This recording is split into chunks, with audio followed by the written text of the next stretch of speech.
lyrics.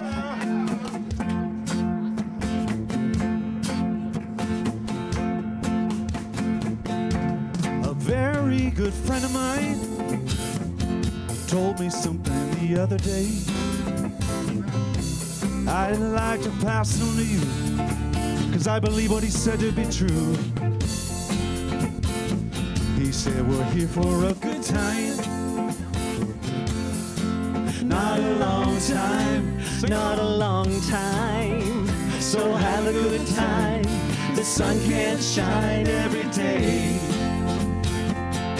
and the sun is shining in this rainy city, and the sun is shining.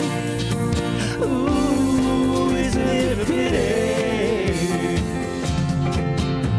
And every year has its share of tears, and every now and then it's gotta rain. We're here for a good time, not a long time, so have a good time. The sun can't shine every day, and the sun is shining in this rainy city, and the sun is shining. Ooh, isn't it a pity?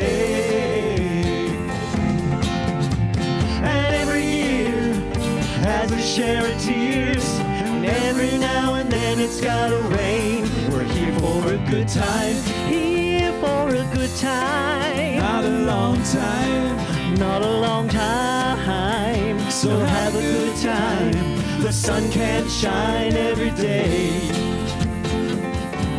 We're here for a good time, here for a good time, not a long time, not a long time, so have a good time. have a good The sun can't shine time. every day. Sun can shine every day. We're here for a good time, Here for a good time, not a long time, not a long time, so have a good time. have a good The sun can't shine time. every day, Sun can shine every day, so have a good time. The sun can shine every day, so have a good time. The sun can shine every day.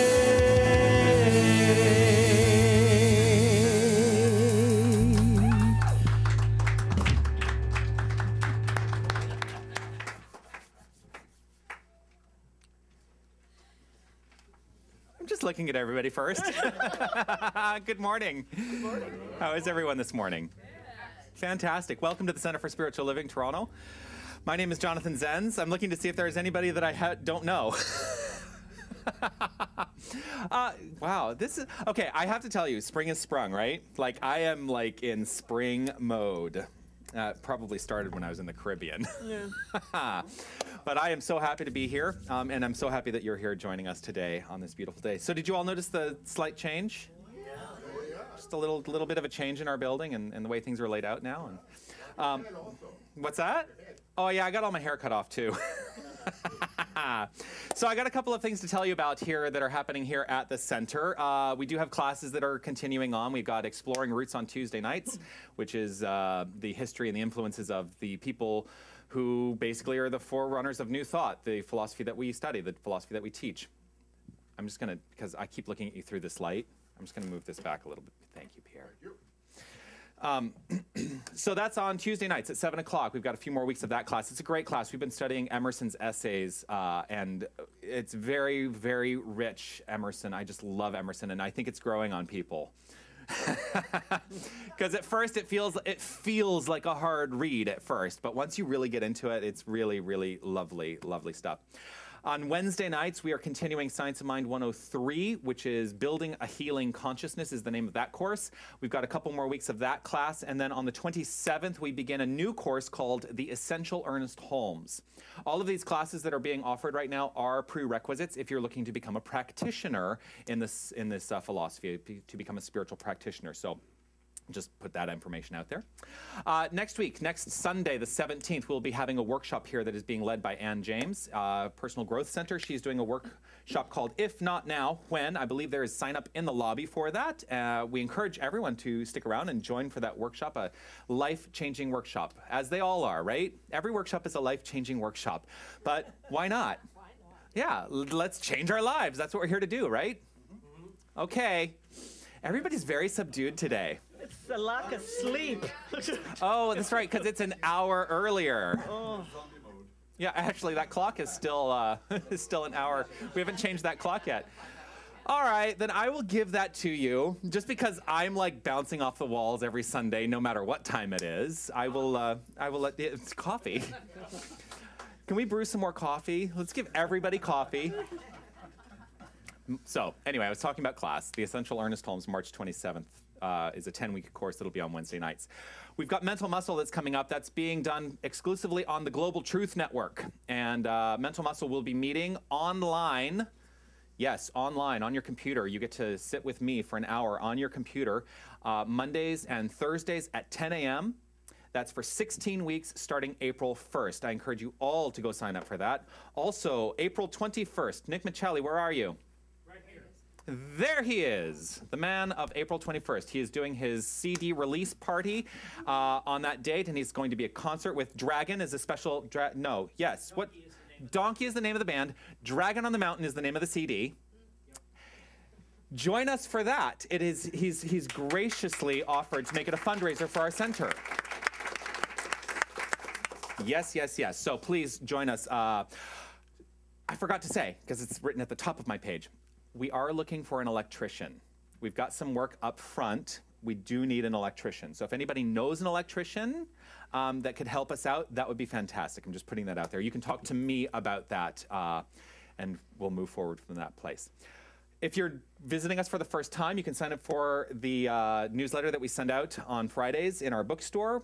We also have a spiritual mind treatment request box that is for anything that you may be working on in your experience that you don't want to hold on to any longer. Write out a spiritual mind treatment request form, put it into the box, and one of our brilliant practitioners will do the work required in mind, in prayer, in the universe, in the universal consciousness, to heal that for you. So I would like to, at this time, introduce and have our licensed practitioners stand up. So Helen Vallot and Margaret Ann Snyder and Mary Ellen Cassie. And they are available for prayer work following the service as well. So you can avail yourself of them right here on a Sunday. So here we are on a Sunday with new songbooks and new fresh energy happening. You know, the truth is, once we knocked through that wall up in front, like the entire energy of this whole building changed. And I'm so excited about it. It's just a palpable feeling and palpable shift in who we say we are. Remember November 11th of last year? November 11th, I will never forget that date, because I stood up here and I said to everyone, this space does not reflect who we say we are, and it's time for us to change it or to move on. So we're in the process of changing it, because that's what we have at our disposal at all times. The capability and the opportunity to change is the greatest gift we have been given. We can lead whatever lives we want, and that's what we teach here on a Sunday. Right, Mary Ellen? Indeed. Indeed. So we do all kinds of different things in celebration of this idea. One of the things that we do is we read stuff together. We have brand new stuff to read now. And it's very easy to find. It's on the back of your songbook. And it's printed in larger type. You can see it. So this is the Declaration of Principles. Now, we used to read a thing called What We Believe, and that was lovely, but I wanted to shift it up, move to something different. These are actually the words of Ernest Holmes. So as we read this together, really check in with yourself, because this is what we teach. And check in with yourself and make a determination for yourself. Is this what I believe? If it's not, that's okay. You don't have to believe this. But this works for me, and I would encourage you to take a look and see if it works for you. So let's read this together. I believe in one living spirit, one indestructible, absolute, and self-existent cause. I believe this one manifests itself in and through all creation. I believe in the individualization of the Spirit and that all people are individualizations of the one Spirit. I believe that heaven is within, and that we experience it to the degree that we become conscious of it. I believe that God is personal to all who feel this indwelling presence. I believe in the eternality, immortality, and continuity of the individual soul forever and ever expanding. I believe in the eternal goodness, the eternal loving kindness, and the eternal givingness of life to all. You know what just immediately came to mind? You may all be seated. Because that last line is the same that they do it where I got my ministerial training at NoHo, and they would get to that, and they made everybody stand for that, and it's just in my brain that you say, the eternal givingness of life to all. You may be seated. And I might make you stand one of these days for that. We'll see. We'll see. So how does that, I mean, this is a rhetorical question. Check in with yourself. How does that feel? How does that feel? One of the things that really resonates with me is this idea. I believe that heaven is within, and that we experience it to the degree that we become conscious of it. And that's the journey that I believe we're all on. We're all here to become more conscious of our place in heaven now. It's not some place we're getting to. It's not some place we're striving to arrive at. Heaven is an inside job, and we have the capacity to experience it right here and right now. And that's what I choose to celebrate today. So I'm going to invite up to the podium our practitioner of the day, who is going to give us some words of inspiration. Please welcome Mary Ellen Cassie.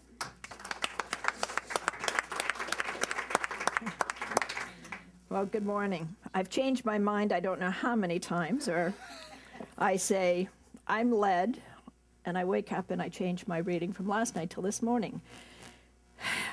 And it's called The Personality of God. It's from The Science of Mind on page 548, in case you ever want to read this later. The great personality of God is my personality. The limitless knowingness of the Spirit is my knowingness, and the one mind is my mind. All live in one infinite being, and each manifests the one who is formed through and in all. Man is the personality of God in manifestation, and cannot be left without the inner witness of the Spirit. I now realize that the infinite personalness of the Spirit is my personality, and I rejoice to know the truth about myself.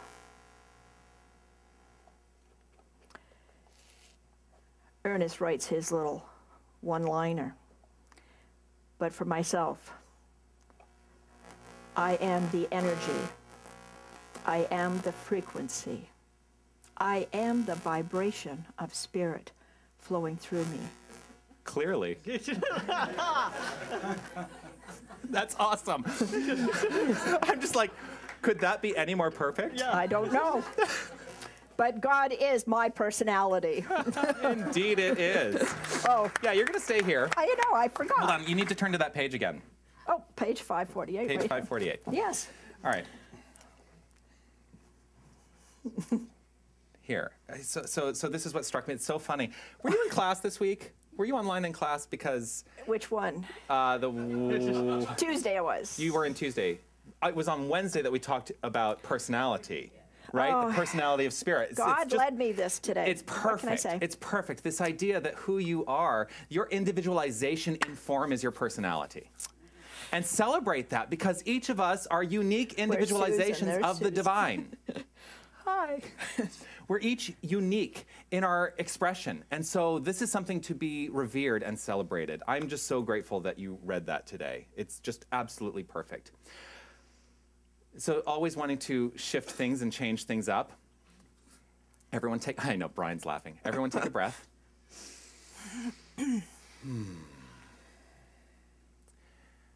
Without saying anything, I just want you to very briefly look around and just briefly make eye contact with the people in the room.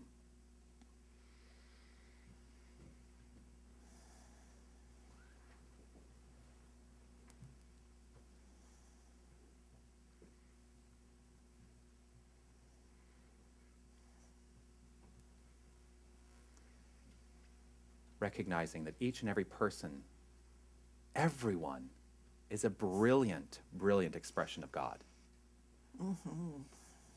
You know, I get the opportunity to stand up here and look at every one of your faces, but how frequently do you turn around and say, oh, look at the people who are in this room? It's important to remember, I think. So I'm going to invite you to stand at the podium as we go into the song. Which number is this? This is on page. Oh, no, it's not. No. This is one that's not in the songbook. You're shaking it up even further. I am shaking it up even further, yes. This is a song that I've done before. I love this song. So as I sing this, just simply relax into your, wherever you are. Be perfectly present. Right in the present moment. It's the only place you need to be. Let go of anything that's preceded this. Let go of anything that you anticipate later in the day. Let go of anything you anticipate in 5 minutes. Just be right where you are. Right where you are. Questions unfolding like books in their pages. I think I messed that up. It's all good. I'm gonna peek over his shoulder. Here we go.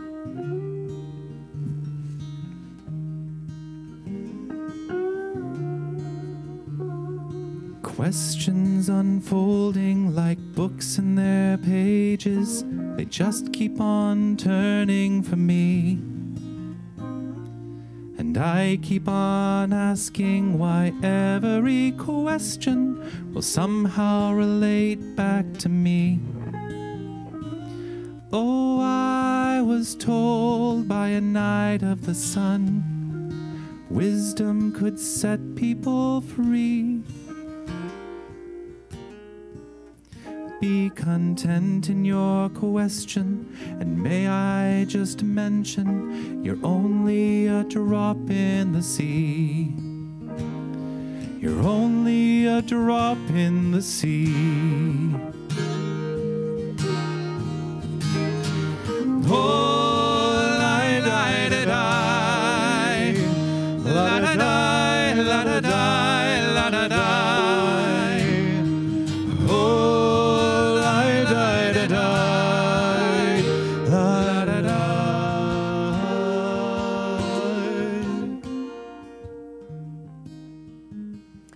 And as I relax into this moment, knowing that there is only one source, one spirit, one divine intelligence operating in and through me, it is me, and I am.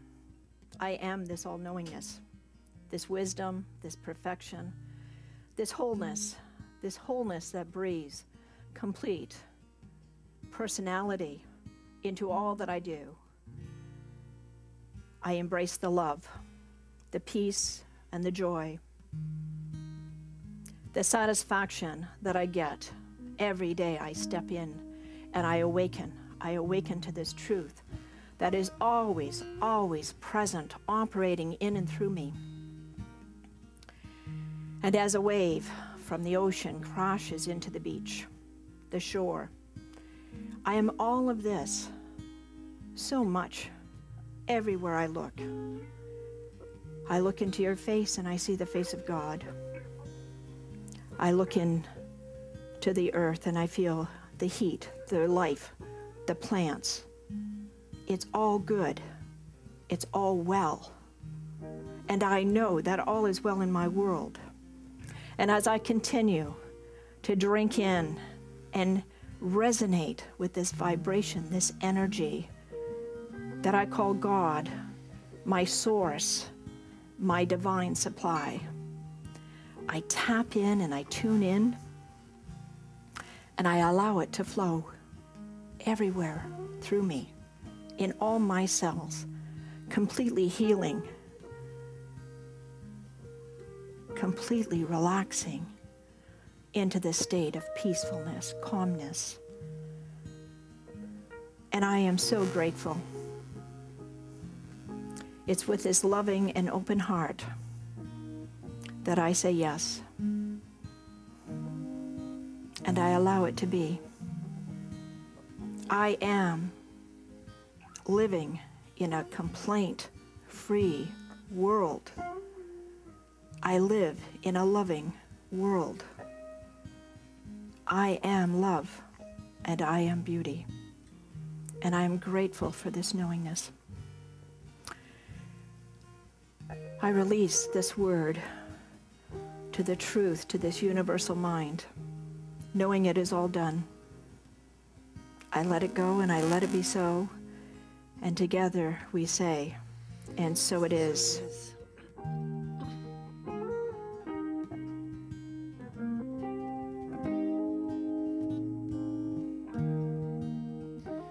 Directions revolving, these questions I'm solving, but nobody hears what I say.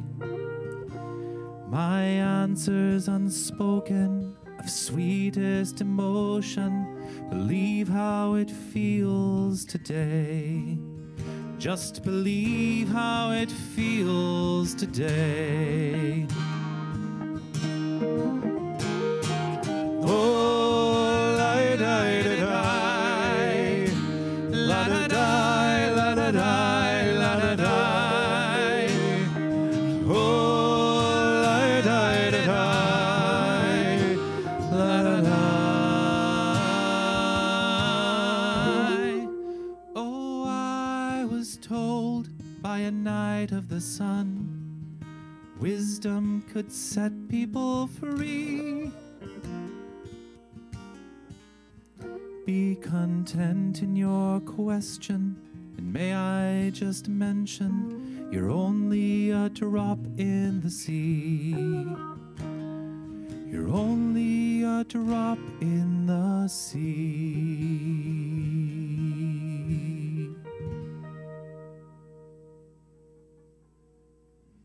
And so it is.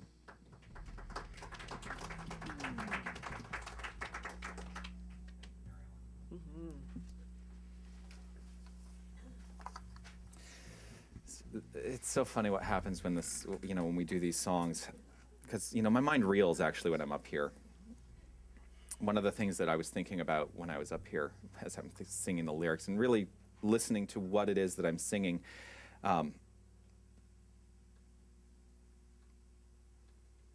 really what this song is about for me is something that I've been really hitting a lot lately, and that is listening, stepping back with the understanding of, and this is this is one of those catchphrases that we've kind of developed over the past couple of years. I know nothing, now what can I know? I know nothing, now what can I know? Leaving yourself open to that infinite possibility, the infinite probability, the infinite working itself out by means of you. Without holding on to anything, simply stepping back, allowing yourself to be in that place of faith and trusting that everything is flowing forth. And then it also made me think of the Rumi quote that's been coming up a lot lately, right? Because it's called Drop in the Sea. Mm-hmm. And there's this Rumi quote, I brought it up in class, and it's been making the rounds in a big way. You are not the drop in the ocean, Rumi says. You are the entire ocean in a drop. Think about the concept of being the entire ocean in the drop. Everything that you are is the ocean in the drop. So I'm going to shift this a little bit so that I can have that available to me. So I'm going to sing again. It's funny, right, Tanis? So last week I'm talking about, I love to sing, right? And so they're making me sing a lot this week. Like, okay. Just fine with me. What'd you wish for? Yes. Be careful what I wish for. No, I always get exactly what I require. So this is a Daniel Nahmod song. I've done it here before, and again, simply relax, resonate, let this resonate with you in whatever way it resonates.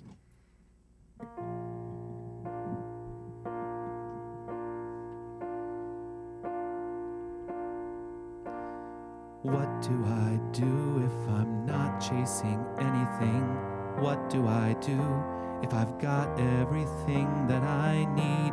It's a question that no one's prepared me to answer.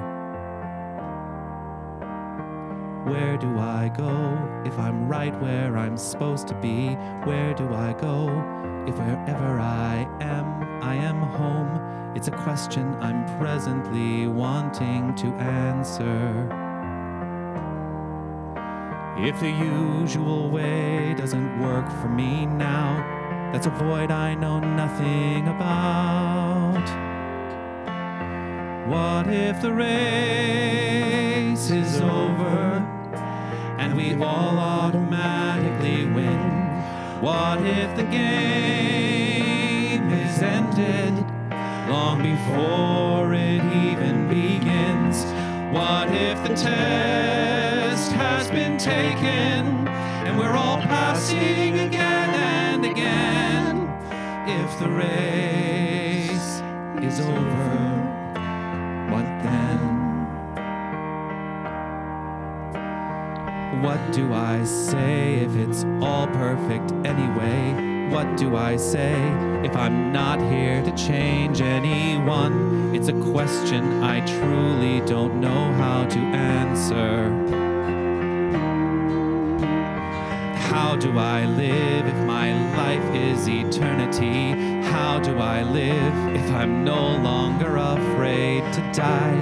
It's a mystery, no one can give me an answer.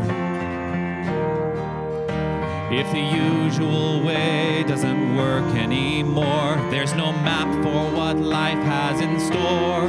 What if the race is over and we all automatically win? What if the game is ended long before it even begins? What if the test has been taken and we're all passing again and again? If the race is over, what then?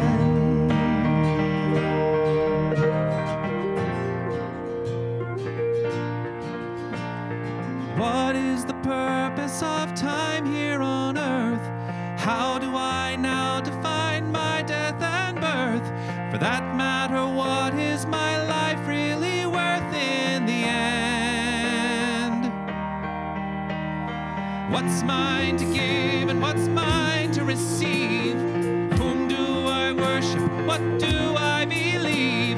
Seems there's no answer. It comes right back to me in the end.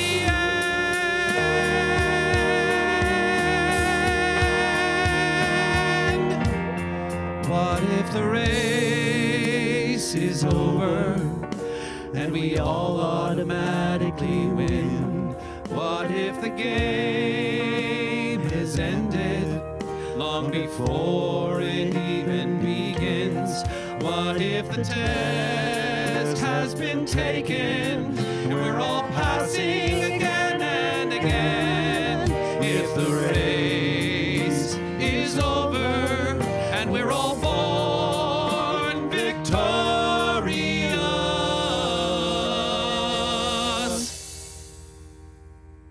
If the race is over, what then?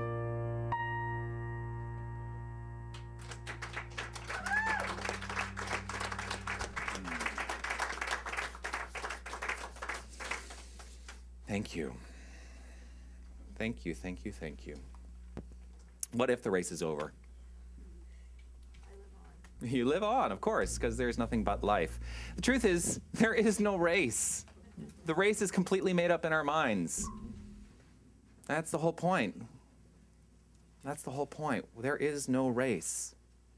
We create it. And why? Why? Because we think that the race will give us purpose. I believe that that's why we create the race. We believe it's going to give us purpose in our experience. And then we sabotage it. We sabotage it in many ways. And sometimes the sabotage is coming from the subconscious mind at work, taking on the issues of what we call the race consciousness, the collective consciousness. There is a pervading conscious awareness of which we are all a part and we are all participating. And we can get information from the collective and experience it as our own personal experience in the world, in life. The work that we do within this philosophy is all about understanding that we are not subject to any of it, that we create our own lives, we create our own experience. And yet, so frequently, we sabotage it. So, I was sitting in my apartment, and as I sit on my couch, and you know, I've been working from home a lot lately. I'll work from home a lot less when we move into the new space. But I've been working from home a lot lately, because otherwise I'm in the basement. I hate being in the basement. But I sit on my couch, and I'm on my computer. And there's this Turkish kilim that I have on my wall. And I was looking at it, and I had this thought, you know, one of the concepts of, in a lot of cultures around weaving is that as you do your weaving work, you leave purposeful flaws in the weaving. And it's based on the concept, there's a Persian proverb, the Persian carpet is perfectly imperfect and precisely imprecise. And this phrase comes from the belief that it is only God who can create perfection. And so the idea is as you make the rug, you leave purposeful imperfections in it because only God can be perfect. Only God can be perfect. Hello. I was just thinking about you this week. How funny that people walk through the door that were in mind this week. Anyway, sorry, I don't mean to point you out. Hi. And of course, for everybody who's online, they're like, what? I don't get that. So this idea that only God can create perfection is actually right. It's actually right. Only God can create perfection. Therefore, to make a perfect rug imperfect is actually the perfection of God working out perfectly. Get it? Confused? I'll clear it up, I promise. Here's what I know. If God is the only entity, and God is the only entity, we're all part of it. I'm not saying that it's an entity outside of the self, but if God is the only entity and we are part of God, and God can create perfection, and only God can create perfection, that means that whatever we are creating is perfect, whether we like it or not. We are perfection. We are the embodiment of perfection. Regardless of the circumstances you see in the world or that you might be experiencing, regardless of the circumstances, and here are some circumstances that some people experience. Not much money in their bank account, that's a circumstance. They may be experiencing terminal illness, that's a circumstance. The truth is, no matter what you're experiencing, you are perfection embodied because you are the divine. You are that which is. You are the perfect expression of God. We are, breathe into it, we are perfection. We are perfection. This is the truth.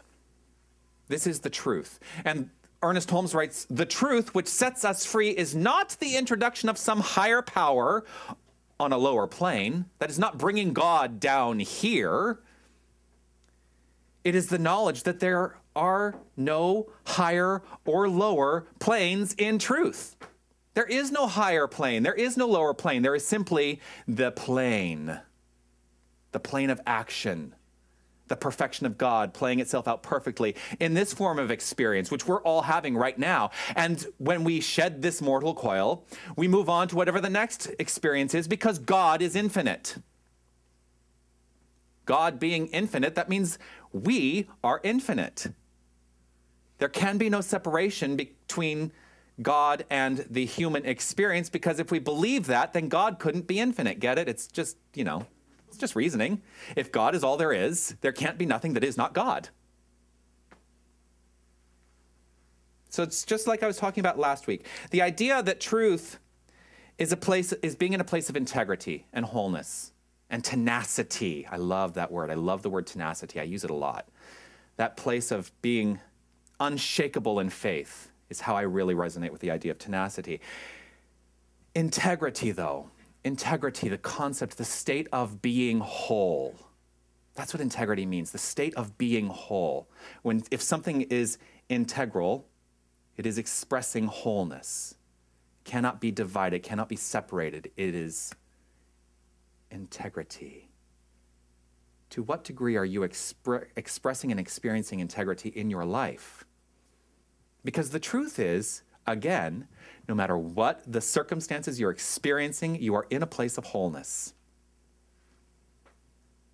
Now, we are at choice. Remember, I talked a little bit earlier about choice. And that's one of the great gifts that we have. We are at choice. So, as we choose to experience life, we may choose things that may not feel so good, but the great news is we can remake those choices, and that eliminates what was to create what will be, recognizing all the time that we are perfectly present right here and right now in the what is.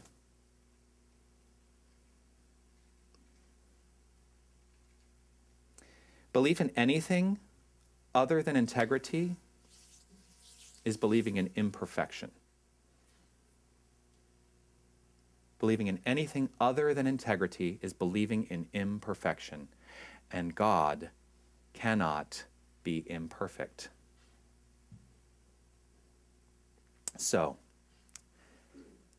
the big question then is, how are you creating your life? How are you creating your life? There is nothing that any church can tell you. There is nothing that any school can tell you. There is nothing that any philosophy can tell you that will affect you to live a better life or to live a greater experience. You have to make the choice and the decision for yourself and allow it to unfold. And if you are resonating in this place of things really aren't that great right now, if that's where you're resonating, that's the energy you're putting out, that's what is going to be attracted into your experience. Doesn't mean it's imperfect. It's the perfect expression of God coming into fulfillment by means of your life. Because God is perfection. The truth, see, and this is where I get into it. I get back to this rug idea, right? The truth is, our lives are like that rug. Our lives are like that rug. How many of you know anything about weaving? A little bit, right? So I'm going to explain. So there are different aspects of the yarn that you use in weaving, right? So there is the warp, right? So the warp yarn are the pieces that are parallel, and that's like the main structure of what it is you're weaving. Okay? Get that? So imagine this. The warp, no, it's the other way around. It's the weft. That's no. Am I turning it around in my brain?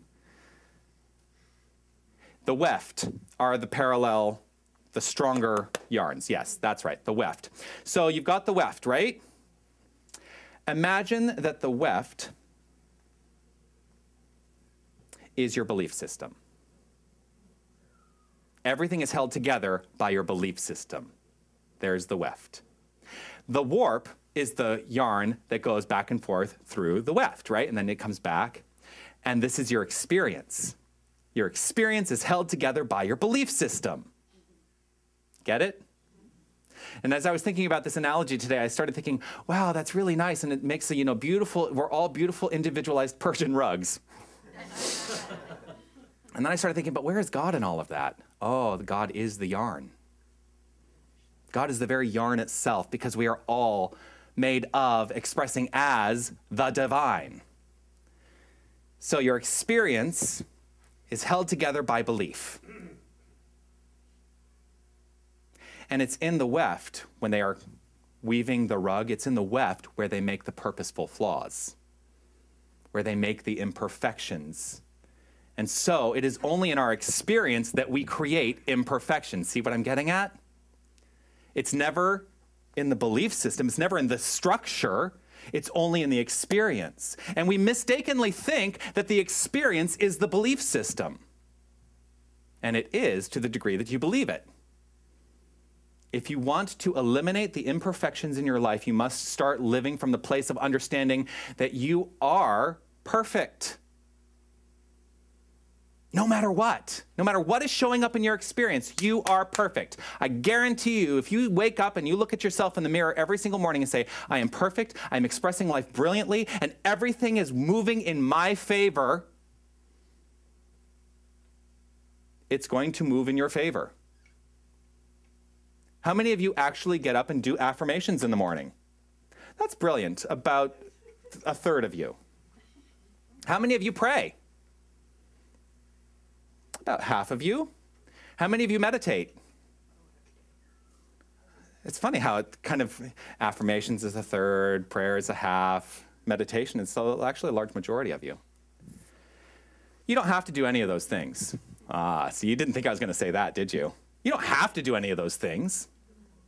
But what is it that you are doing to support who you are? That's spiritual practice. No matter what you are doing, if you are engaged in spiritual practice, constantly reminding yourself the who of the who you are, that you are, as Rumi said, as I quoted before, you are not the drop in the ocean. You are the entire ocean in the drop.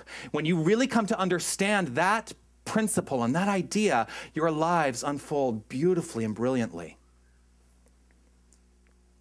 So, it's in the warp.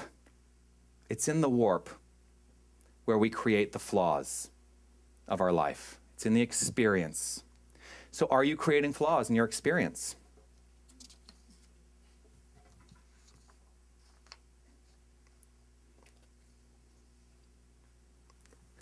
Are you creating flaws in your experience? Leaving little bits of proof. Because here's what we can do too. We leave little bits of proof about how imperfect we are.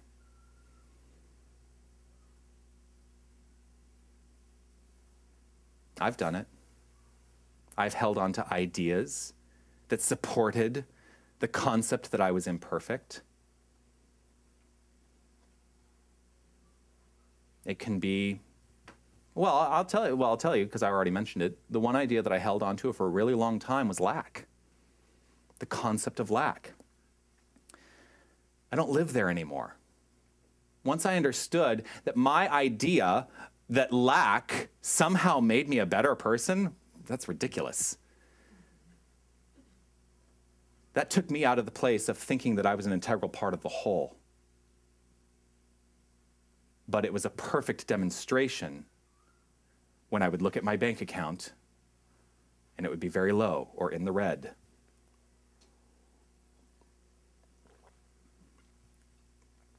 Perfect demonstration.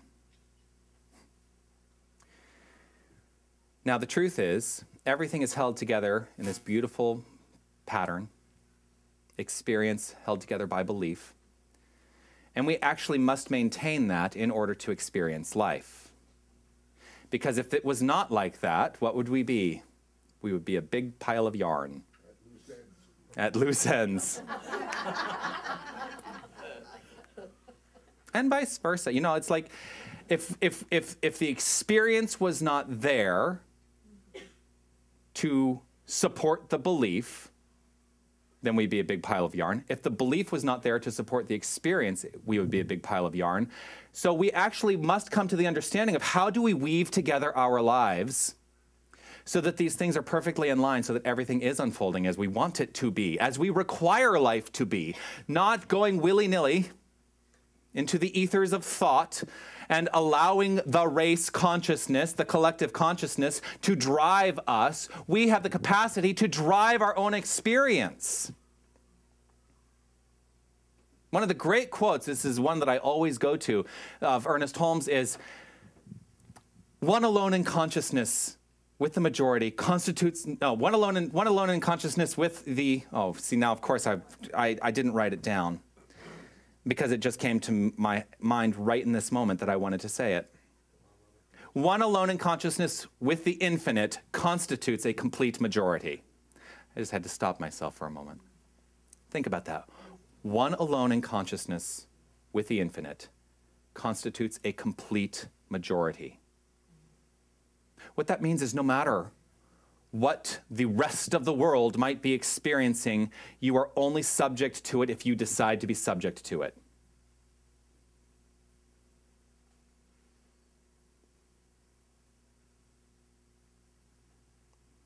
the go-to example of that is always the economy. Because you hear stories about the economy all the time, right?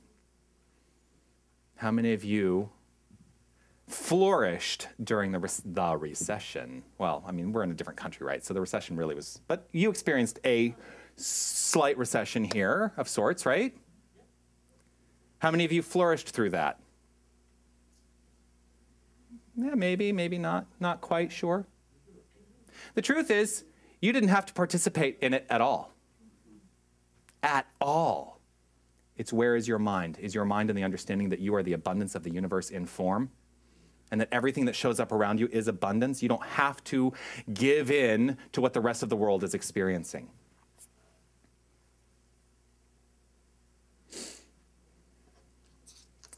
So there's a major piece of fabric. There's a major woven tapestry. There's a major rug. I don't know how to refer to it. That we all experience every single day, whether we think we do or not. And that is religious ideology. Now, we talk about the science of mind. We talk about religious science, this particular philosophy of which we are a part, as being a religion. And what makes it a religion? Well, we get together on a Sunday and we talk about God. You know, when I talk about the science of mind, I always usually refer to it as a spiritual philosophy. But really, religion is a spiritual philosophy, right? If I went into all the reasons why we are or are not a religion, we could be here for a couple days. Because everybody will have a different idea. But I'm really interested in religion, and I'm really interested in spiritual philosophy. I'm really interested in things that I was not brought up with, and one of the things I was not brought up with was religion, which is why all of my friends think it's very ironic that I have become a minister. Because I didn't grow up going to church. It was not part of my paradigm. One of the things that I'm really interested in is the Bible. And you know this because I will bring Bible things to service, and it kind of makes people go, oh, God, he's going to the Bible, right?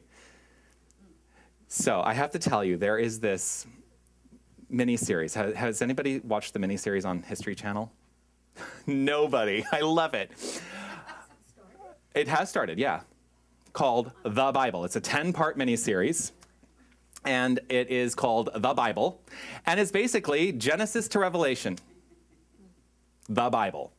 Not told as a religious, not told from a religious standpoint, told purely from a storytelling standpoint. Oh, I just wish the storytelling were, no, see, I shouldn't say this, right? Because this will get out. I just wish the storytelling were a little better. So, part 1 has been on. Actually, part 2 is on tonight on History Channel. Well, one of the things that I did last night when I couldn't sleep, see, that's also why I've got so much energy, because I didn't sleep last night, is I watched part 1, 2 hours, basically starting with Genesis. And so in Genesis, it was actually very funny, very brief, Adam and Eve. And then you go to Noah, and there's the flood, right? And that was actually fairly brief as well. And then the rest of the first hour is devoted to Abraham. Now, Abraham is considered the father of basically 3 of the major world religions, Christianity, Judaism, and Islam. And so I'm watching this, actually, so I have to do this Tanis now, right? Well, actually, I'll get to that, because I'm actually going to talk about this story. So, do you know the story of Isaac and Ishmael? You do know the story of Isaac and Ishmael, yes? So, no? All right, I'm going to tell you the story of Isaac and Ishmael very briefly. So, Abraham has a wife. His wife is Sarah.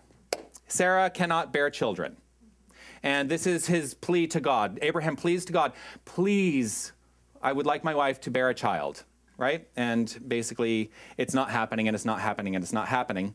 Well, in the meantime, he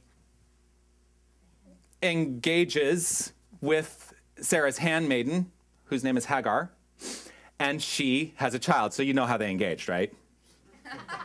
You get that? I'm tracking here. So she has a child, Ishmael. So Ishmael is born. But God is still pleading, or no, not God. Abraham is still pleading to God, please, I would love for Sarah to have a child. I need an heir. And 14 years after Ishmael is born,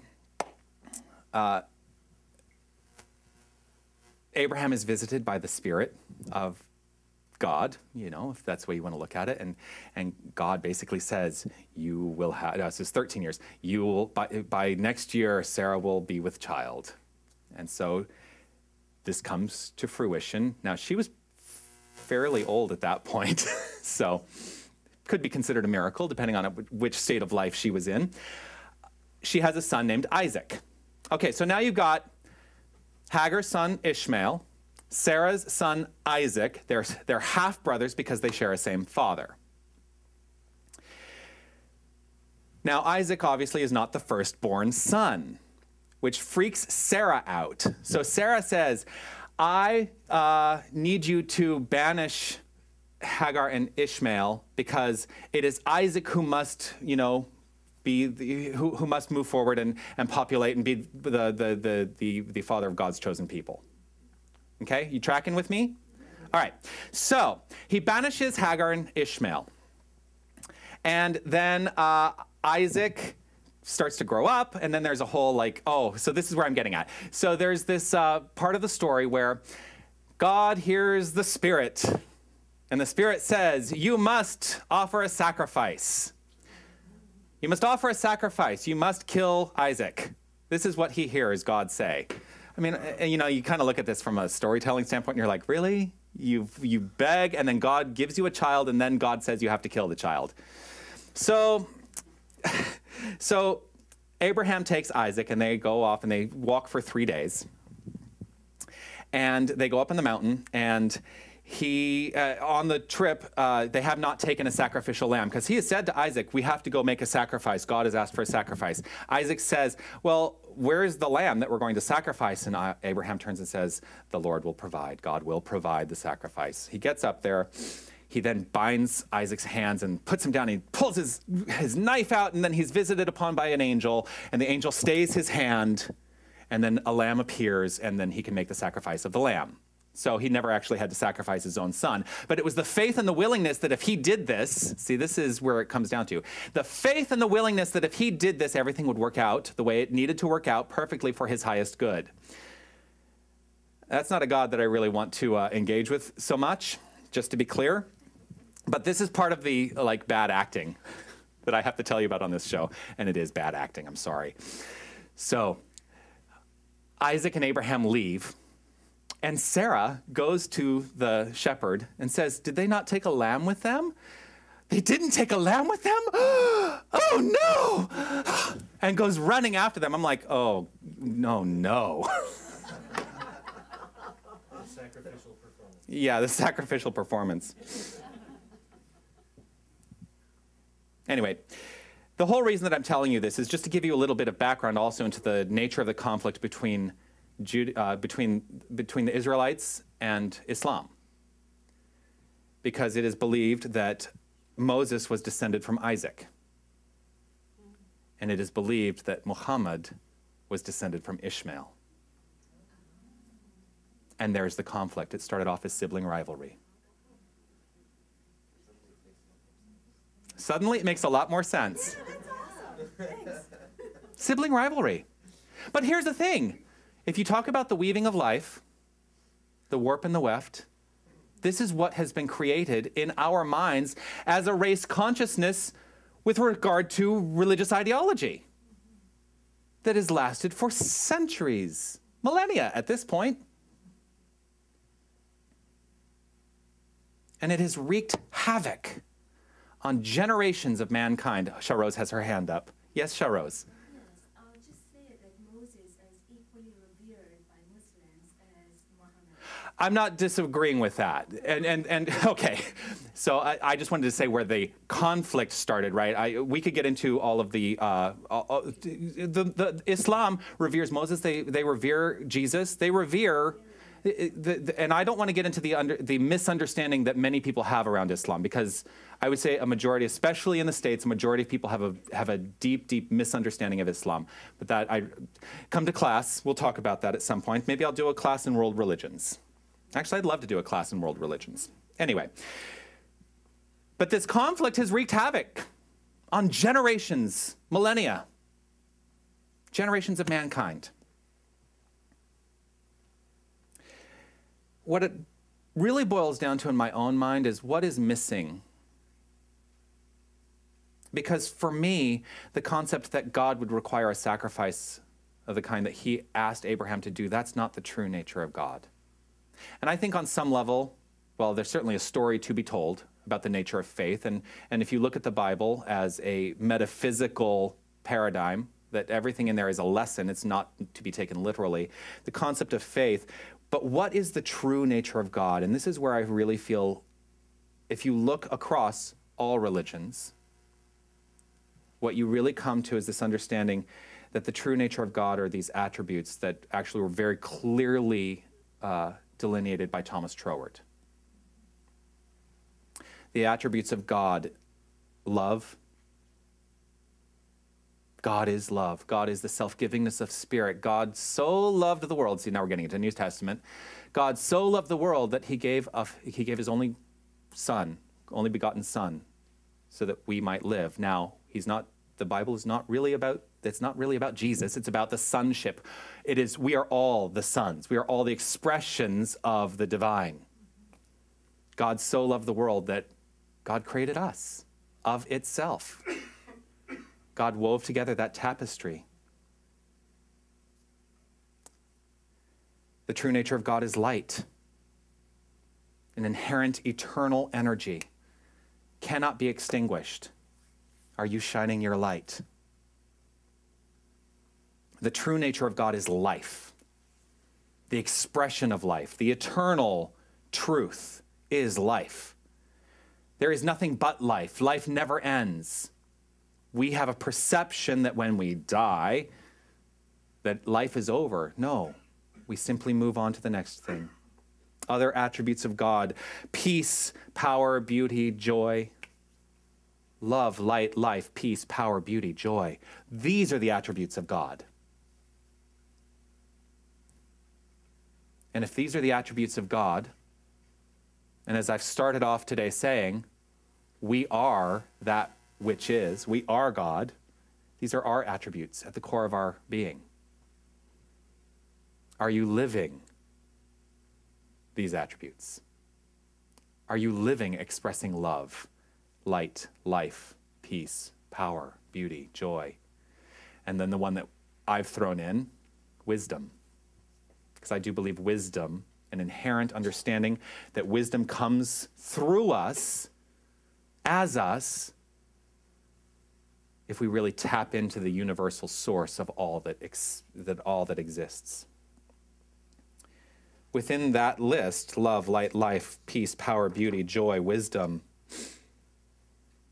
there are no aspects of that which cannot be imperfect. All of those things in and of themselves are perfection. So this idea that we must live life putting erroneous flaws into the warp of our tapestry is misguided. And it is an ill-perceived perception, that's great, an ill-perceived perception. What am I saying? It is an ill-perceived idea that we are separate from the divine, and that's the only place from which it is born. If we are separate, then we can experience imperfection. When we understand our unity with the divine, as the divine, we cannot experience anything but perfection. But we must come to that place. We must come to that understanding and that deep embodiment of ourselves as the divine. That's why I harp on it all the time. And I look at people and I say, you are God. You are God. You are God. You are God. It's who and what we are. And I will say it till I am blue in the face, and I cannot say it anymore. I will say it till the day I transition into the next thing. And then in the next experience, I'll probably be telling all of them, you are God. And you are God. All of a sudden, I feel like Oprah. And you are God. And you are God. And you are God.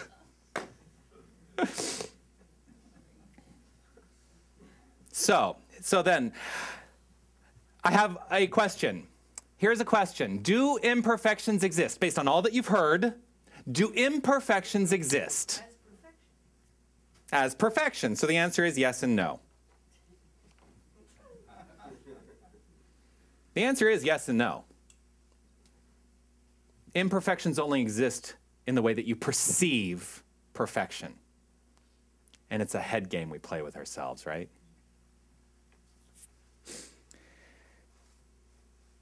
So what I'm basically up here to tell you today is stop agreeing to imperfection in your life. Stop agreeing to it. Stop agreeing that it is part of your experience or that it is a requirement of your experience. You don't need imperfection in your life. If it wasn't true, I wouldn't say it.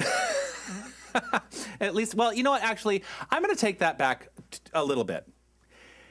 If it wasn't true for me, I wouldn't say it. Because there are plenty of people who live with different ideas, and I honor everyone's personal journey. This works for me. It works for me. And I trust, since you're here, it works for you. How many times have I said that over the last year? I trust if you're here, it works for you. So, move past the idea that you must agree with imperfection in your life. Live the best life you possibly can. Because there's a very short difference. There's a very short distance between imperfection and I'm perfection, which is the truth. They're spelled exactly the same way. I'm perfection. So when you find yourself thinking that something is imperfect, remind yourself, I'm perfect.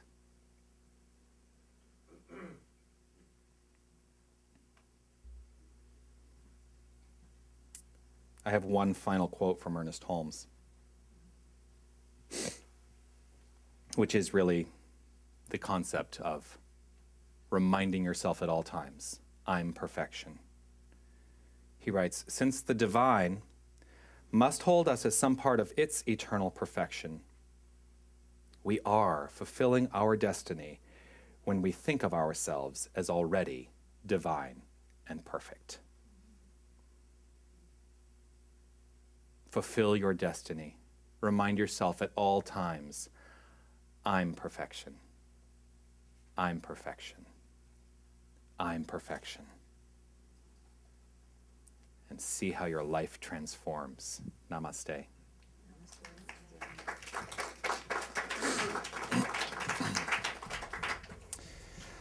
I'm perfection. I am perfection embodied. One of the ways that we can experience perfection in our lives is through the sacred practice. And this for me is a sacred practice, the sacred practice of giving. Because as we give, so we receive. So part of making this time of offering that we are now stepping into, this time of offering, a more sacred experience for everyone, I have added something to the service. What? I can do that. I am the minister. If you look at the back of your book, there's this thing called divine givingness. And I would like to make this a new part of our service, that as we go into the space of understanding that what we give, we receive, that it's all part of a greater circulation. Let's read this together. And what I'd like you to do is take your offering, whatever it is, your tithe, whatever you call it, your contribution, whatever it is you have to give today. And let's read this together, and then we'll go right into the song afterwards. So you guys ready? Yes. All right, they're ready. So let's read this together. I know that God is the source of all supply, and that money is God in action. I know that my good is here now. I claim an abundance of money to spare and share. I know that true prosperity includes perfect health, perfect wealth, and perfect happiness. I bless all that I have now, and I bless the increase. I give thanks for this good. I know that my gift today goes forward to heal and bless. I joyously contribute to the vision of this spiritual center and know that it returns to me multiplied abundantly. We'll be singing Infinite Love, which is on page 32 of your books. 1, 2. And you can stand up and dance too.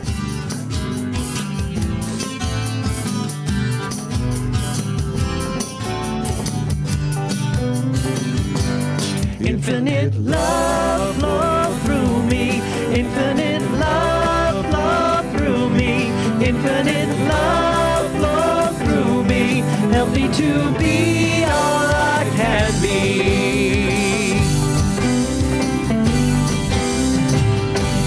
Infinite peace flow through me. Infinite joy flow through me. Infinite joy flow through me. Help me to be all I can be. Infinite peace. Infinite peace flow through me. Infinite peace flow through me. Infinite peace flow through me. Help me to be all I can be. Infinite love. Love. Infinite love flow through me. Infinite love flow through me. Infinite love flow through me. Help me to be all I can be.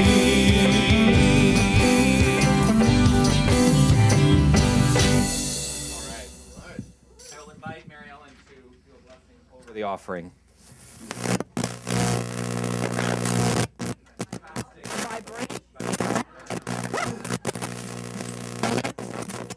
Isn't this the truth for now?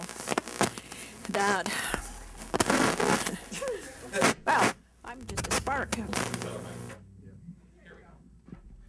All right, there you go. Yes. Loving Mike, I say. Nonviolence lives on. God is spirit, spirit is substance, and substance is supply.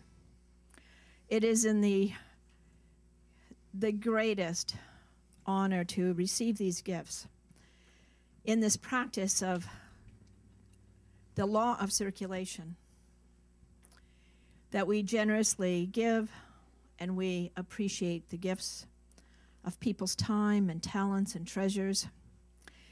This is nothing more than God in action, as I'm in action and all of you are in action. It is truly a blessing to know that these gifts are used to continue to build our spiritual community, to take us out onto the street, to let the love and the light, as we become the wayshowers, as we come together in community, it is in this gift of receiving joyously and graciously. And together we say, and so it is. So it is. Thank you very much. So I do want to offer my deep gratitude for everyone who makes every Sunday possible, specifically today helping out. Carmen did our setup today. And Helen, I'm gonna out you, Helen. Helen came in early this morning because after construction yesterday, there was all kinds of, particulates in the air and lots of dust from all the drywall and everything. She came in and she vacuumed and mopped and really cleaned the place up. So I want to thank Helen for doing that. I want to thank our greeters, Derek and Susan, also because I gave them a new job today by saying, please hand out the songbooks. I want to thank helping out in the bookstore today, Margaret Ann. I want to thank Tony and Judy, who are our board members on duty today. Are you staying up here for the last song? I love that. I want to thank in the sound booth Brian doing double duty, playing bass and doing our sound today. I want to thank Hai Lu for ensuring that we brilliantly go out to the internet and that those who watch us live, we have a number of people who do watch us live every Sunday morning and are always with us, and I'm so grateful to all of you for joining us as well.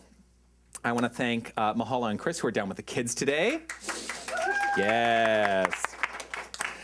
I really want to offer my extreme gratitude to Mary Ellen for being our practitioner on duty today and your brilliant, beautiful treatment work today. Thank you so much. I want to thank the entire band. And I am grateful that you let me sing. Didn't let you sing. I'm the boss of you. You are the boss of me. No, you're not the boss. You are not the boss of me. I do want to say I'm very, very grateful to each and every one of you for showing up and for being here and supporting this center and all that you bring to this center just in consciousness, because that really is what this center is all about. It's about raising the level of consciousness first here and allowing that to expand. All right, so I'm going to announce it, even though I'm not really prepared for it. I'm announcing it, Helen. Helen came to me with an idea, and then I came up with this great acronym for this idea. I want us to start engaging in outreach on a individual basis, each and every one of us. I'm going to have cards made up. The cards will have our website on it, but on the front it's going to say Spark. This is what I call the Spark Initiative. The Spark Initiative is this: spiritual practice in acts of random kindness. Spiritual practice in acts of random kindness. So what I'm going to encourage each and every one of you to do is find to find acts of random kindness that you can engage in, with the reminder that you are spirit expressing in those moments as you are in every moment. So if you're standing in line at a coffee shop, I will not say a specific large chain of coffee shops because I think they get a lot of advertising anyway, but if you're in line down at Tayaro, or Mercury, or Dark Horse, or the Tango Palace, or Sweet Bliss, buy the person behind you their cup of coffee. So I'll have cards next week, and what you can basically say is, this is on behalf of the Center for Spiritual Living Toronto. You can give them a card, and they will have an understanding of why they've just been granted a cup of coffee. So we will have cards made up so that you can take them with you and engage in spiritual practice in this small way throughout the week. And it's also a great reminder for me to do that and for all of us, I think. So there you are. New ideas coming to the forefront. If you have a new idea, let me know. Let me know. So finally, to end out our service today, this great song by my friend Karen Mitchell. You'll know it the minute you hear it, those of you who've heard me sing it a million times, right?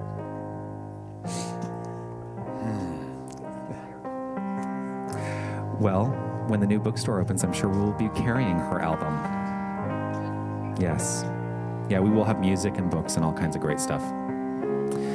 So I'm going to invite you to remind yourself in this moment who you are.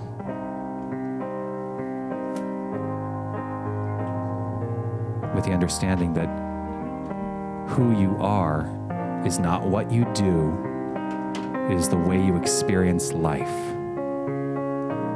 At the core of your experience, the core of your beingness is life. Right here, right now, you are the divine. And there's no other place you need to be except in that place of understanding. You are God. God is expressing by means of you. You are the entire ocean in the drop. This is the truth.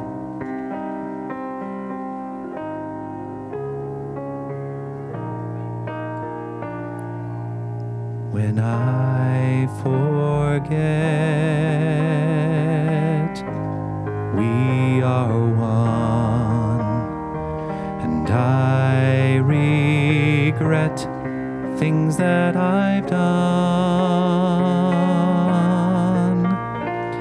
I go within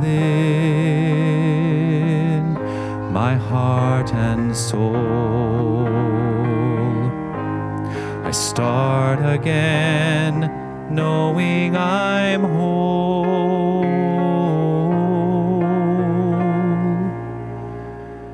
God is right here where I am. I am right where I should be, as I fill my mind with peace. I feel it washing over me. God is right here where I am, flowing in and out through me. In this moment, I am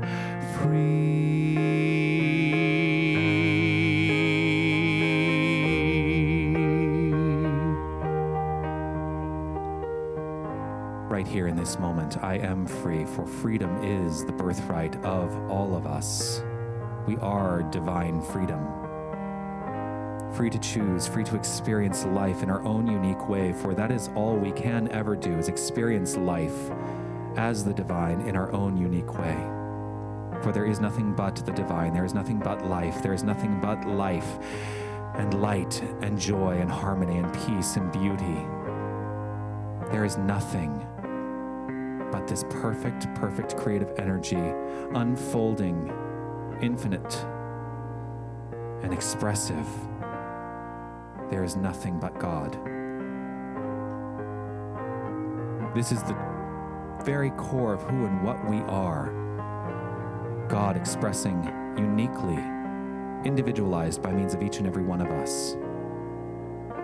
And from this place, I understand that my word spoken is a powerful statement into a law that simply corresponds and unfolds in my experience. There is no hesitation or doubt in my mind about the truth of this. And so as I state this right here and right now, I know that it is the very expression of all of us.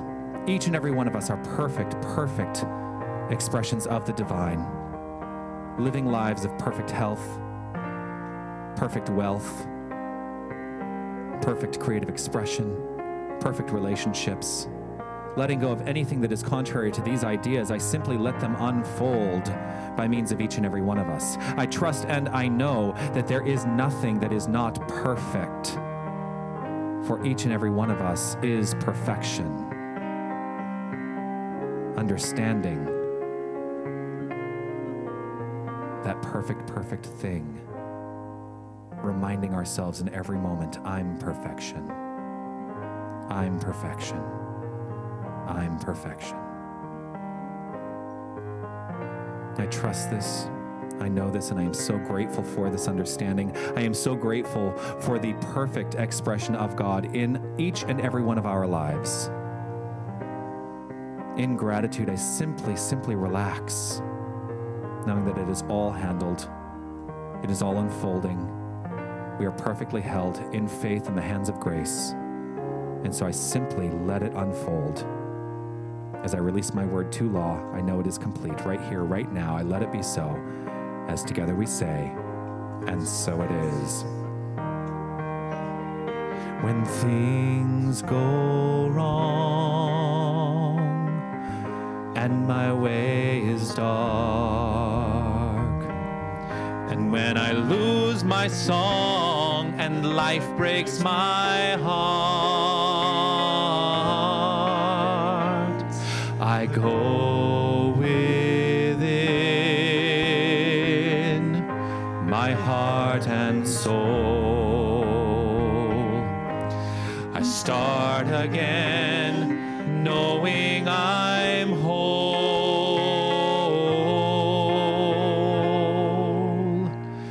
God is right here where I am. I am right where I should be, as I fill my mind with peace. I feel it washing over me. God is right here where I am, flowing in and out through me.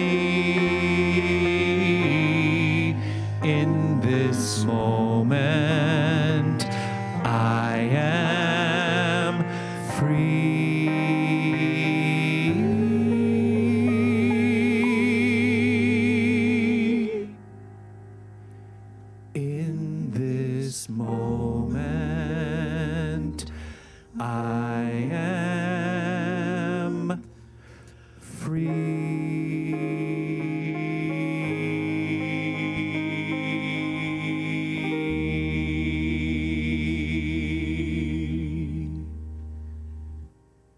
And so it is.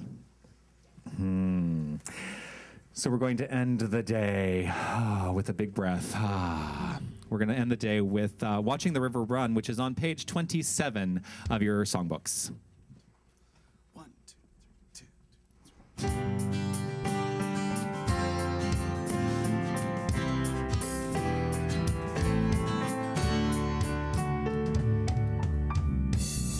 If you've been thinking you're all that you've got, then don't feel alone anymore.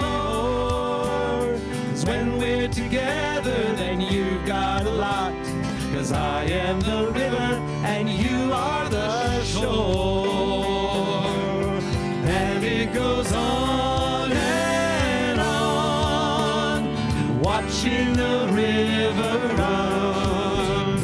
Further and further from things that we've done, leaving them one by one. And we have just begun, watching the river run, listening and learning and yearning to run, river, run.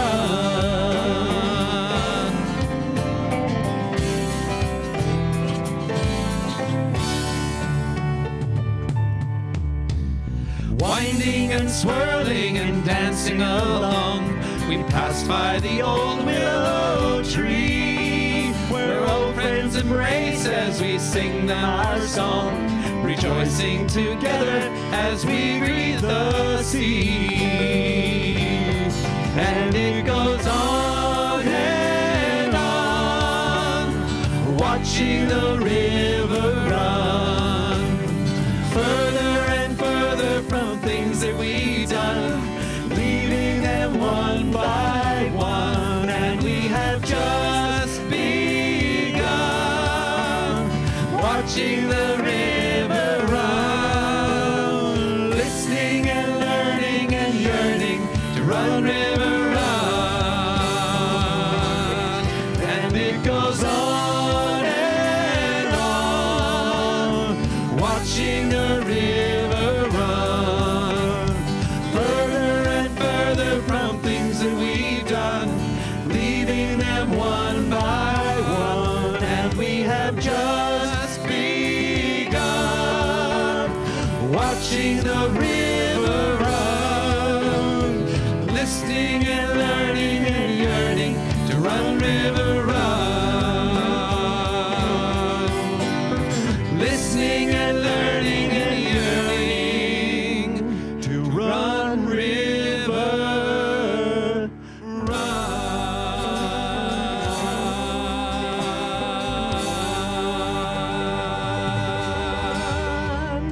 Have a great week, everyone. And it goes on.